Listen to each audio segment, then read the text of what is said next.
Hello guys, এই ভিডিওটা আপনার উপকারে যদি আসে অবশ্যই চ্যানেলটাকে একটু সাবস্ক্রাইব করে যাবেন এবং অবশ্যই বেল আইকনটা অন করে দিয়ে যাবেন। আপনি আমার চ্যানেলে নতুন, তো আমার চ্যানেলটা অবশ্যই আপনার সামনে আসলে চ্যানেলটাকে সাবস্ক্রাইব করে যান। আপনি ফেসবুকে কাজ করেন, আপনি ইউটিউবে কাজ করেন, কোনো সমস্যা নেই।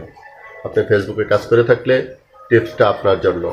আপনি যখন আমার চ্যানেলে থাকবেন অবশ্যই আমার পেজটাকে ফলো দিয়ে যাবেন এবং আমার ইউটিউব চ্যানেলটাকে সাবস্ক্রাইব করে যাবেন, কেননা আপনাদের সাবস্ক্রাইবেই আমার উপকারে আসবে, আপনার উপকারে আসবে। তো সবাইকে কথা না বাড়িয়ে বলে দেই, আপনি যখন ফেসবুকে কাজ করতেছেন অবশ্যই একটা জিনিস মাথায় রাখার চেষ্টা করবেন। আপনি যখন ফেসবুকে ঢুকবেন, অন্যের ভিডিওটা আপনার সামনে আসার ভিডিওটা দেখবেন, দেখার পরে ভিডিওর যে ইনস্ক্রিপশনগুলো আছে ওগুলো ফলো করার চেষ্টা করবেন এবং ওইখানে একটি গঠনমূলক কমেন্টস করে যাবেন। আপনি ভাই কমেন্টস করতেছেন না, অন্যের ভিডিও দেখতেছেন, আপনার কোনো লাভ হইতেছে না। ভিডিও দেখার একটাই মাধ্যম হলো ভিডিও দেখার পরে একটি কমেন্টস করে যান। কমেন্টস করলে আপনার ভিডিওটা আমার সামনে চলে আসবে, আর তখনই আপনার কমেন্টস ধরে আমি আপনার প্রোফাইলে ঢুকতে পারবো, পেজে ঢুকতে পারবো।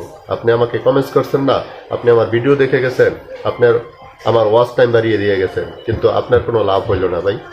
আপনি ওয়াচ টাইম, আপনার রিচ এঙ্গেজমেন্ট বাড়াইতে হলে আপনাকে কমেন্টস করতে হবে, তাহলে আপনার ভিডিওতে আমি গিয়ে কমেন্টস করে আপনাকে দেখতে পারবো। আপনার ভিডিওটা ভালো লাগলে আমিও আপনাকে একটি লাইক কমেন্ট শেয়ার করে দিয়ে আসতে পারবো। আপনি এই কাজগুলো করুন, তাহলে দেখবেন আপনার রিচ এঙ্গেজমেন্ট কী করে বেড়ে যায়।